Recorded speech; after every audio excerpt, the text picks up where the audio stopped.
Students, welcome back to another video. अगर आप लोग BA 6 सेमेस्टर में हैं और पॉलिटिकल साइंस पढ़ रहे हैं तो इसके न्यू बैच की क्लासेस हमने स्टार्ट कर दी है। हर यूनिवर्सिटी के लिए न्यू बैच 2026-27 की क्लासेस शुरू हो गई हैं।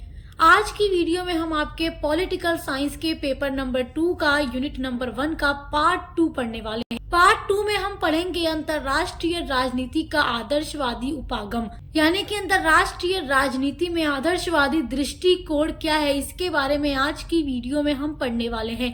पार्ट 1 की वीडियो में हमने अंतरराष्ट्रीय राजनीति के बारे में सारा कुछ पढ़ा है, तो अगर आप अंतरराष्ट्रीय राजनीति नहीं जानते तो पार्ट 1 की वीडियो जरूर देखिएगा, क्योंकि एक एक टॉपिक को आप देखकर जब आगे बढ़ेंगे तभी आपको आगे के टॉपिक समझ में आएंगे। अब जैसे आप आज पढ़ रहे हैं अंतरराष्ट्रीय राजनीति का आदर्शवादी उपागम क्या है इसके बारे में, तो उससे पहले तो आपको अंतरराष्ट्रीय राजनीति को जानना जरूरी है, तो आप पार्ट 1 की वीडियो जरूर देखिएगा। और पॉलिटिकल साइंस पेपर 1 का भी सिलेबस हमने डिस्कस किया हुआ है, पेपर 2 का भी किया हुआ है, सिलेबस जरूर देखिएगा, तभी आपको समझ आ पाएगा कि क्या क्या चीजें आपको अपने सिलेबस के अंदर पढ़नी है। वैसे तो हम एक सीक्वेंस में हर एक सब्जेक्ट की क्लासेस लेकर आ रहे हैं, तो देखकर अच्छे से पढ़ाई करते रहिए। चलिए देखते हैं अंतरराष्ट्रीय राजनीति का आदर्शवादी उपागम क्या है। देखिए, आदर्शवादी उपागम को जानने से पहले ये जानना जरूरी है कि आदर्शवाद क्या है, जिसको इंग्लिश में कहते हैं आइडियलिज्म। तो आइडियलिज्म के बारे में जानते हैं। देखो, आदर्शवाद वह विचारधारा होती है, मतलब ये एक तरह की विचारधारा है। मतलब कि इसमें क्या माना जाता है कि विचार, आदर्श, नैतिक मूल्य और चेतना ही जीवन और समाज का सबसे महत्वपूर्ण आधार होते हैं। यानी कि आदर्शवाद में ये माना जाता है कि समाज के अंदर, विश्व के अंदर हर एक चीजें एकदम सही होनी चाहिए, सब कुछ सही होनी चाहिए, नैतिकता के आधार पर होने चाहिए, लोगों के अंदर हिंसा नहीं होनी चाहिए, कोई असमानता नहीं होनी चाहिए, मतलब ये सारी चीजें, मतलब सब कुछ एकदम सही आदर्श समाज होना चाहिए। ये एक ऐसी विचारधारा होती है।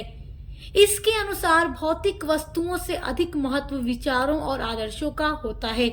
और देखिए, आदर्शवाद के जनक प्लेटो को माना जाता है, और प्लेटो ने आदर्श राज्य की कल्पना की थी, जिस राज्य में अन्याय न हो, हिंसा न हो, असमानता या विषमता न हो, केवल नैतिकता हो, सच्चाई हो, ईमानदारी हो और आदर्श राज्य हो।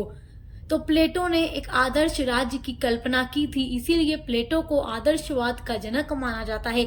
ये बहुत ही इंपॉर्टेंट पॉइंट है, नोट कर लीजिएगा, एग्जाम में पूछता है। जिनका ऑब्जेक्टिव टाइप पेपर होता है तो क्वेश्चन पूछेगा, तो इसलिए नोट कर लीजिए। और जिनका पूरा रिटर्न पेपर होगा तो पूरी वीडियो तो आप देख ही रहे हैं, समझे रहेंगे, तो लिखना आपके लिए आसान होगा। अब देखिए, अंतरराष्ट्रीय राजनीति में आदर्शवाद का क्या मतलब है। तो अंतरराष्ट्रीय राजनीति में आदर्शवाद एक ऐसा दृष्टिकोण होता है जो मानता है कि अंतरराष्ट्रीय व्यवस्था को स्वार्थ और शक्ति संघर्ष के बजाय नैतिकता, न्याय, सहयोग और साझा मूल्यों पर आधारित होना चाहिए, जिसका लक्ष्य युद्ध को खत्म कर देना चाहिए। मतलब इसका लक्ष्य क्या है कि युद्ध को समाप्त करके अस्थायी शांति और वैश्विक समुदाय का निर्माण किया जाए। क्योंकि जो आदर्शवाद समाज है या जो आदर्शवादी दृष्टिकोण है अंतरराष्ट्रीय राजनीति में, इसका मानना है कि युद्ध को समाप्त कर देना चाहिए हमेशा हमेशा के लिए। युद्ध कोई मसले का हल नहीं होता। युद्ध ना हो, विश्व में शांति हो, हर देश के बीच सहयोग की भावना हो, स्वतंत्रता हो, समानता हो, बंधुत्व हो, ये सारी चीजें हो, नैतिकता हो, न्याय हो, ईमानदारी हो, वही एक आदर्श समाज होता है, विश्व होता है।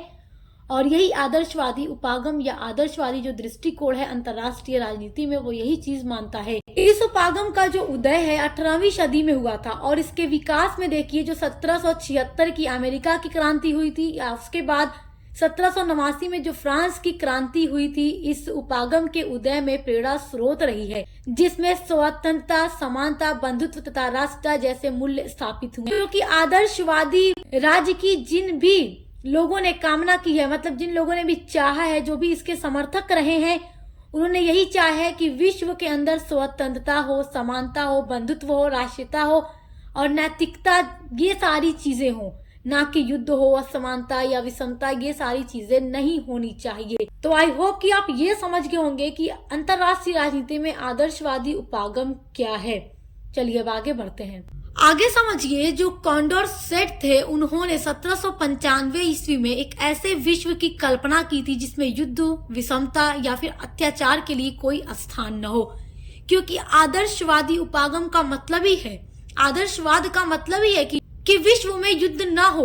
देखो, कोई भी राष्ट्र जब आपस में संघर्ष करते हैं और जब उनका संघर्ष और तनाव बढ़ता है तो युद्ध का परिणाम मतलब उसका परिणाम युद्ध होता है। तो आदर्शवादियों का मानना है कि विश्व में युद्ध का कोई स्थान न हो, विषमता यानी असमानताएं न हो, सभी लोग बराबर हों, सभी के बीच में समानता हो।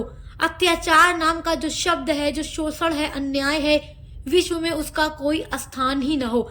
यानी एक ऐसा विश्व होना चाहिए जो पूरी तरीके से आदर्शवादी हो, जिसमें युद्ध, विषमता, अत्याचार का, हिंसा का कोई स्थान न हो।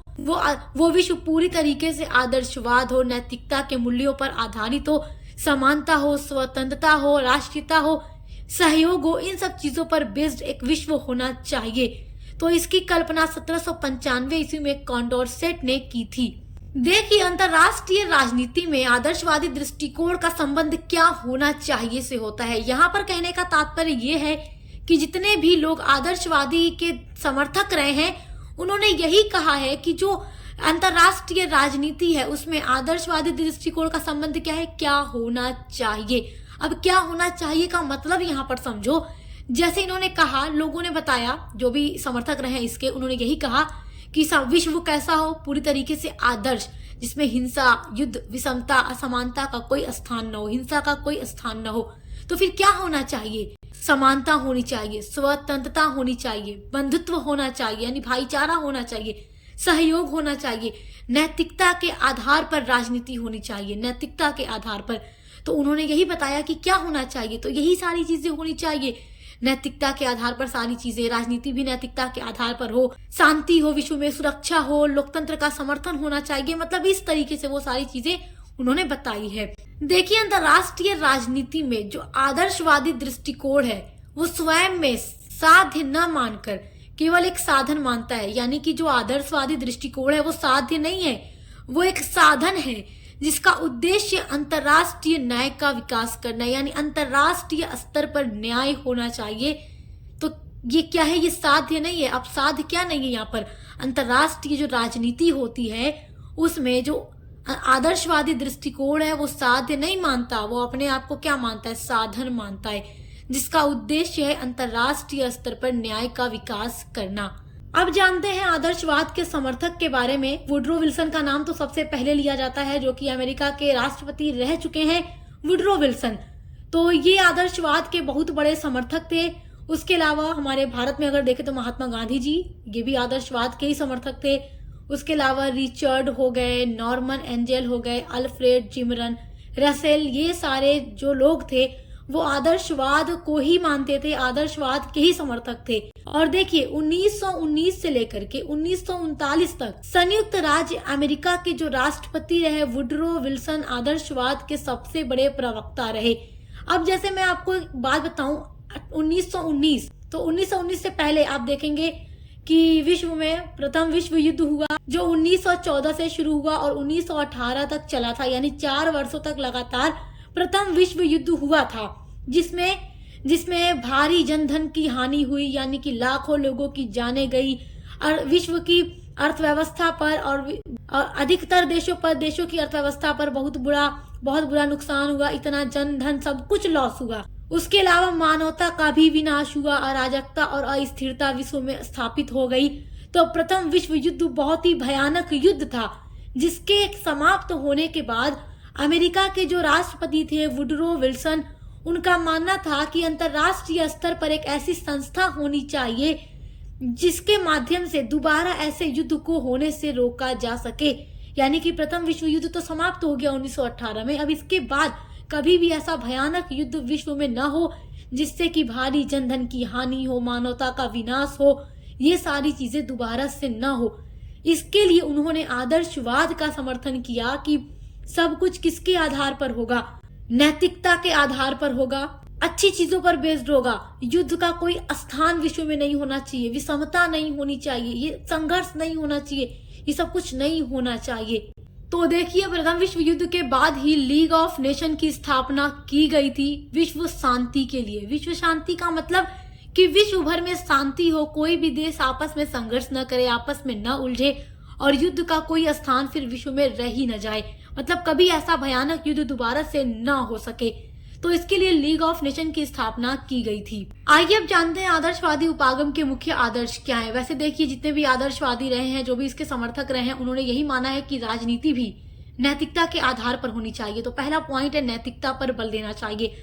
अगर व्यक्ति नैतिकता पर आधारित होकर हर काम करने लगे तो फिर अन्याय, अत्याचार, शोषण, ये सारी चीजें समाप्त हो जाएंगी। संघर्ष नहीं होगा, युद्ध नहीं होगा, और सब कुछ जब नैतिकता पर होगा, यहाँ तक कि राजनीति भी अगर नैतिकता पर होगी तो अंतर्राष्ट्रीय स्तर पर भी शांति बनी रहेगी, कोई युद्ध नहीं होगा। दूसरा पॉइंट है सहयोग और संस्थान। सहयोग और संस्थान का मतलब है कि देखो, अंतर्राष्ट्रीय स्तर पर एक संस्था होनी चाहिए। जैसे आप देखेंगे कि प्रथम विश्व युद्ध के बाद लीग ऑफ नेशन की स्थापना की गई, तो आप संस्था में इसका एग्जाम्पल ले सकते हैं लीग ऑफ नेशन का, क्योंकि इसकी स्थापना ही विश्व स्तर पर शांति स्थापित करने के लिए ही की गई थी, ताकि दोबारा से ऐसा भयानक युद्ध होने से रोका जा सके। और सहयोग की भावना होनी चाहिए, तो इससे भी क्या होगा, युद्ध नहीं होगा। देखिए, तीसरा पॉइंट है मानव स्वभाव में विश्वास। देखिए, जो आदर्शवादी हैं उनका मानना है कि जो मानव का स्वभाव है वो काफी अच्छा है। मानव कभी युद्ध नहीं चाहता, लेकिन उसके अलावा ये भी बात है कि जो युद्ध है वो मानव निर्मित ही समस्या है, लेकिन इसको संवाद से और समझौते से रोका जा सकता है। चौथा पॉइंट है शांति और सुरक्षा। इसका मुख्य उद्देश्य है युद्ध, गरीबी और असमानता जैसी बुराइयों को समाप्त करना और एक शांतिपूर्ण दुनिया को बनाना, ताकि विश्व में क्या हो, केवल शांति हो और सुरक्षा हो, और जो भी अन्याय है या गरीबी है, जो असमानता है और युद्ध है, उसको रोका जा सके। और अगला पॉइंट है लोकतंत्र का समर्थन, क्योंकि जो लोकतांत्रिक राज्य होते हैं वो युद्ध को कम करते हैं। तो ये आदर्शवादी उपागम के मुख्य आदर्श हैं। आई होप कि आप इनको बहुत अच्छे से समझ गए होंगे। चलिए आपकी अगली हेडिंग देखते हैं। अगली हेडिंग है अंतर्राष्ट्रीय राजनीति में आदर्शवादी दृष्टिकोण की आलोचना। देखिए, जहां पर आप पढ़ते हैं और अभी आप पढ़ ही रहे हैं कि जो आदर्शवादी हैं उनका मानना है कि विश्व में केवल क्या होना चाहिए, समानता होनी चाहिए, नैतिकता के आधार पर राजनीति होनी चाहिए, और जो मानव स्वभाव है वो बहुत अच्छा है, कोमल है, वो युद्ध नहीं चाहता। ये सारी चीजें आपने पढ़ी हैं। और आदर्शवादियों का मानना भी है कि युद्ध को हमेशा के लिए समाप्त कर देना चाहिए। और आप देखेंगे प्रथम विश्व युद्ध के बाद लीग ऑफ नेशन की स्थापना भी विश्व में शांति बनाने के लिए ही की गई, ताकि दोबारा इस भयानक से युद्ध को होने से रोका जा सके। लेकिन वहीं अंतर्राष्ट्रीय राजनीति में जो आदर्शवादी दृष्टिकोण है उसकी आलोचना भी की गई है। अब इसकी आलोचना क्या है, आइए देखते हैं। देखिए, आदर्शवादी व्यवस्था के लिए ये आवश्यक है, यानी जरूरी है कि सभी राज्य पारस्परिक संबंधों में सैनिक शक्ति को त्याग दें और उसके स्थान पर नैतिक सिद्धांतों का पालन करें। यानी कि आदर्शवादी व्यवस्था क्या चाहती है, इसके लिए क्या जरूरी है कि जितने भी राज्य हैं वो अपने संबंध को बनाए रखने के लिए सैनिक शक्ति को हमेशा के लिए छोड़ दें, कभी युद्ध न करें, और उसके बदले क्या करें, नैतिकता के सिद्धांतों को अपनाकर राजनीति करें। अंतर्राष्ट्रीय राजनीति नैतिकता के आधार पर करें। परंतु यह वर्तमान में तो क्या, भविष्य में भी संभव नहीं है। मतलब वर्तमान टाइम की बात करें, उसके अलावा अगर हम भविष्य की भी बात करें तो ये चीज संभव नहीं है कि राजनीति केवल नैतिकता के आधार पर ही हो सकती है, जो आदर्शवादी मानते हैं। देखिए, मार्गेनथाउ लिखते हैं कि इस विश्व में परस्पर स्वार्थ और संघर्ष इतने अधिक प्रबल हैं, यानी कि विश्व के अंदर स्वार्थ भी भरा हुआ है, संघर्ष भी भरा हुआ है और बहुत अधिक भरा हुआ है, कि इसके होते हुए नैतिक सिद्धांतों को पूर्ण रूप से क्रियान्वित ही नहीं किया जा सकता है। यानी कि जो आदर्शवादी मानते हैं कि सैनिक शक्ति को त्याग देना चाहिए, समानता को त्याग देना चाहिए, युद्ध को हमेशा के लिए समाप्त कर देना चाहिए, ताकि विश्व में केवल, मतलब विश्व जो हो एकदम हर तरीके से आदर्श विश्व बन जाए, जिसमें युद्ध का कोई स्थान न हो, पूरी राजनीति नैतिकता के आधार पर हो। तो उसी की आलोचना में ही मार्गेनथाउ लिखते हैं कि इस विश्व में जो स्वार्थ और संघर्ष है वो इतना अधिक है कि कभी नैतिक सिद्धांतों को पूर्ण रूप से अपना कर राजनीति की ही नहीं जा सकती। युद्ध हो ही जाता है, चाहे कोई कितनी भी कोशिश कर ले। जब बात हद से बढ़ जाती है तो युद्ध उसका परिणाम देखने को मिलता है, और आप इसका परिणाम देखते भी हैं। द्वितीय विश्व युद्ध जो शुरू हुआ, तो देखिए, प्रथम विश्व युद्ध के समाप्त होने के बाद विश्व में शांति बनाए रखने के लिए लीग ऑफ नेशन की स्थापना कर दी गई कि कभी आगे चलकर विश्व में कभी ऐसा दूसरा युद्ध नहीं होगा। लेकिन आप क्या रिजल्ट देखते हैं, परिणाम क्या देखते हैं? आगे चलकर आप द्वितीय विश्व युद्ध को भी देखते हैं। लीग ऑफ नेशन की स्थापना होने के बाद भी आप युद्ध को देखते हैं और द्वितीय विश्व युद्ध भी बहुत भयानक युद्ध था। तो यहीं पर इसकी आलोचना की गई है कि चाहे कितनी भी कोशिश कर ली जाए आदर्शवादी राज्य को बनाने की, ये इतना आसान भी नहीं है, वर्तमान में भी नहीं और भविष्य में भी नहीं, क्योंकि विश्व में स्वार्थ और संघर्ष इतना ज्यादा है कि नैतिक सिद्धांतों को पूर्ण रूप से अपनाया ही नहीं जा सकता। इसका परिणाम आप देख चुके हैं। द्वितीय विश्व युद्ध की शुरुआत लीग ऑफ नेशन की स्थापना के बाद भी हो गई थी और बहुत सारे राष्ट्रों ने आपस में मिलकर युद्ध किया था। तो आई होप कि आप अंतरराष्ट्रीय राजनीति में आदर्शवादी उपागम के बारे में बहुत अच्छे से समझ गए होंगे। आपका जो अगला वीडियो होगा यूनिट नंबर 1 का पार्ट 3 जो होगा, उसमें हम अंतरराष्ट्रीय राजनीति का यथार्थवादी दृष्टिकोण पढ़ेंगे।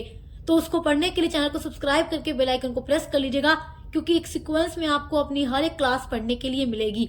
तो अब मिलते हैं अगली वीडियो के साथ।